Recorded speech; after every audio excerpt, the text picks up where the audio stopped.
السلام عليكم ورحمة الله وبركاته، ازيكم يا حلوين عاملين ايه؟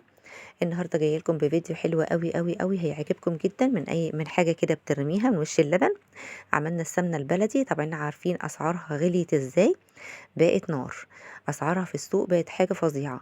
هتعجبك جدا جدا. شفتوا النهارده عملت كميه حلوه قوي، هتنفعك كده في رمضان وتنفعك في كحك العيد والبسكوتات والحاجات الحلوه دي. لو حوشتي كميه كده هتنفعك جدا. تمام، تابعوا الفيديو لحد الاخر عشان تشوفوا عملتها ازاي، وشويه حركات وشويه تكات كده هتخليها تخلص معاكي بسرعه البرق.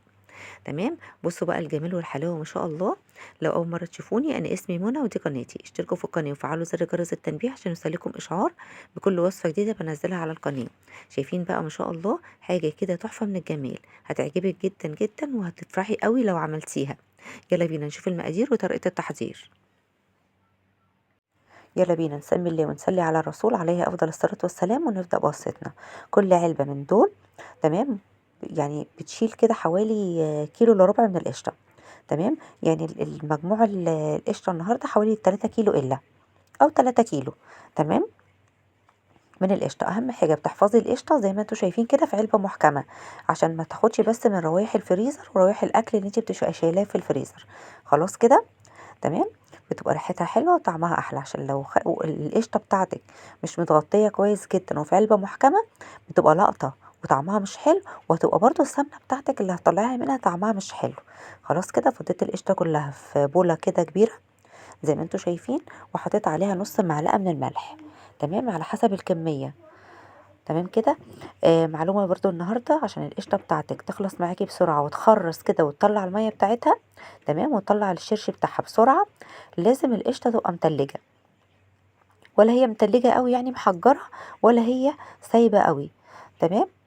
مش عايزينها تبقى باردة عشان تخلص معاكي بسرعة. ده عوامل ده عامل من عوامل نجاح القشطة يا جماعة في انت تعملي بيها سمنة يعني. خلاص. بفضل بقى اضرب فيها زي ما انتوا شايفين كده، لحد لما تتقل معايا. بصوا هنا كده تقلت معايا، ابتدت ان هي تتقل. شايفين؟ وهتبتدي ان هي تتقل معاكي في المعلقه. عايزه تضربيها بايدك من الاول للاخر مفيش اي مشكله معاكي. اهم حاجه ان انت بس تضربيها كده وتفضلي تلفي فيها لحد ما تخرز معاكي. شايفين كده هنا ابتدت تخرز ازاي؟ كل ما ده معاكي هتفضل كل ما تشتغلي معاها فيها اكتر. تمام. كل ما هتخرز معاكي وتخلص معاكي بسرعه.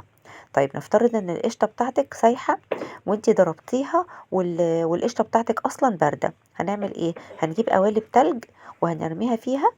تمام. شايفين بقى؟ قلت لكم هنا شايفين عامله ازاي؟ ابتدت خلاص تخرز اهي وطلعت الميه بتاعتها. اول لما بتبتدي تطلع الميه بتاعتها كده بفضل اعملها بايدي كده، اضربها بايدي. شايفين؟ باي اتجاه زي ما انت عايزه. اهم حاجه ان انت تضربيها. كل ما بتضربي فيها كده باي اتجاه، ملهاش قاعده. خلاص. بتطلع معاكي بسرعه وبتخرز بسرعه. خلاص زي ما اتفقت معاكم بقول لكم. شايفين؟ بصوا ابتدت تسيب ايديا، وتطلع ميه وتطلع الشرش بتاعها. كده تعرفي ان القشطه بتاعتك انت كده ماشيه صح وناجحه معاكي. خلاص. زي ما اتفقنا من الاول كده. معلومه النهارده، لو القشطه بتاعتك بارده وانت بتضربي فيها لقيتيها عامله زي الكريم شانتيه كده في ايديكي، تمام، بتحط لها قوالب تلج. اول ما بتحط لها قوالب تلج وبتفضلي تضربي فيها، بتخرز معاكي برضو على طول. خلاص عشان القشطه بتاعتك بارده. لكن لما بتكون متلجه زي ما انتوا شايفين كده، بتبتدي تطلع الشرش بتاعها بسرعه وبتنجز معاكي بسرعه. خلاص.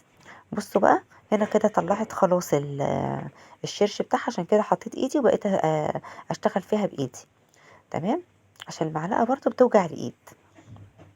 بصوا هنا كده خلاص. اول ما بتمسكي حبه كده وبتضمهم بايديكي بيتضموا معاكي وبيتكونوا خلاص بقى زبده. خلاص بيتكون معاكي قالب زبده. انا بقى بحب اشتغل فيها لحد النهايه، يعني لحد ما تبتدي ان هي تطلع الشرش بتاعها كله. خلاص، وتلاقيها هي اتلمت معاكي في ايديكي كده. خلاص يعني بصوا اول ما تتلم معاكي في ايديكي كده وتلاقيها خلاص بقت كتله في ايديكي، كل ما انت عماله تلفي فيها بتبقى كتله بالشكل ده. خلاص بقى انت كده بتوقفي الضرب فيها. خلاص كده. بصوا شايفين بقى النتيجه ما شاء الله مبهره. النهارده من 3 كيلو قشطه طلعت حوالي كيلو وربع من السمنه. حاجه كده عظمه يعني. تمام. ده كمان احنا يعني لو اللبن ده اللي احنا بنشربه كامل الدسم، يعني هما مش واخدين منه القشطة كمان. فاهمين؟ كان هتطلع 2 كيلو. يعني لو اللبن بتاعنا زي اللبن كده بتاع الأرياف من الجاموسة علينا على طول، صدقوني هيطلع الكيلو، يطلع كيلو سمنة. يعني كيلو القشطة يطلع كيلو معاكي سمنة، لو اللبن بتاعك صابح وما فيهوش اي غش، يعني ما حدش خد منه حاجه. لكن احنا اللبن مشروب قبل ما احنا نشربه. تحفه تحفه تحفه، يعني حاجه كده عظمه. ما علينا. حلو قوي وفضل وعدل، واحنا النهارده عملنا حاجه حلوه قوي، من حاجه احنا بنرميها، من حاجه انت بترميها الولاد ما بيرضوش يشربوها. تمام، احنا بناخدها كده من وش اللبن بنرميها. لما تكوني عامله شاي بلبن او شاي بلبن او اي حاجه بتشربيها، بتشيلي وش اللبن على طول وانت بترميه. الاولاد ما بيرضوش يشربوه، بس احنا من حاجه بنرميها عملنا حاجه تحفه من الجمال، وحاجه غاليه غاليه غاليه يعني. خلاص كده. بصوا بقى، بعد ما كورتهم كده انا دلوقتي بغسلها. يعني انا كده بغسل الزبده. فايده الحركه دي بقى ايه، والتركه دي ايه؟ ان انا بطلع كل اللبن اللي في الزبده. تمام. ده بيساعدني ان انت وانت بتسيحيها تخلص معاكي بسرعه على النار، وما تاخدش وقت على النار، وتكون لك سمنه بسرعه بسرعه، ما تعملش مرته كتير. خلاص كده، ما تقعدش تفور كتير وانتي بتسيحيها. خلاص، دي فايده الغسل بتاع الزبده. شايفين كده بغسلها عادي خالص. بصوا انا كده بديها فم، يعني انت وهي بتتسمى كده في الارياف، انا بغسلها كده بديها فم. تمام. حلو كده. خلاص، الميه دي برضو مش برميها. وهنا كده ما شاء الله لا قوة الا بالله، خلصتها خلاص. شايفين؟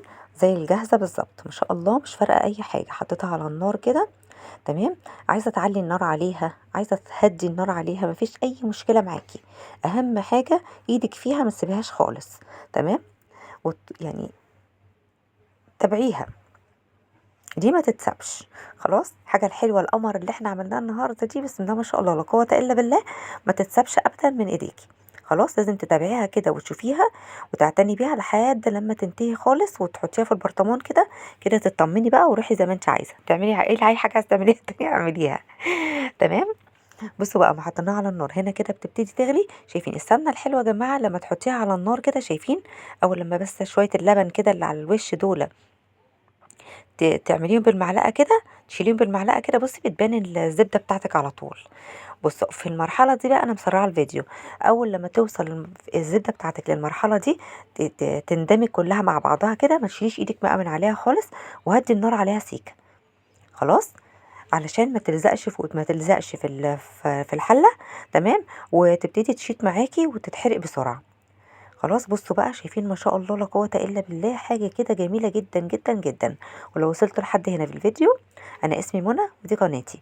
اشتركوا في القناة وفعلوا زر جرس التنبيه عشان يوصلكم اشعار بكل وصفة جديدة انا منزلها على القناة. هنا بقى كده خلاص، بعد ما خلصت خالص سبتها تهدى شوية. تمام. يعني بقت زي دمعة العين كده. خلاص، قبل ما تجمد معايا في الحلة. خلاص، بحطها بقى في البرطمان. اهم حاجة البرطمان اللي بحط فيه السمنة يكون برطمان متعقم. هتعقميه ازاي؟ تجيبي ميه سخنه بتغلي، حطيها فيه من الغلايه. تمام. ونشفيه بفوطه ناشفه. يا اما بعد ما بتطفي الفرن، كنت مشغله الفرن، اطفي الفرن وحطيه، اقلبيه. تمام، في الفرن كده على الشبكه. هيتعقم معاكي، هياخد صهد الفرن، هيبقى زي الفل. خلاص كده. وصفه النهارده حلوه جدا جدا جدا، جربوها مش هتندموا من حاجه بنرميها. عملنا حاجه كلنا لا غنى عنها في البيت. السمنة البلدي يا جماعة لا غنى عنها في البيت. لو عجبكم الفيديو شيروه لاصحابكم وقرايبكم وكل اللي تعرفوهم.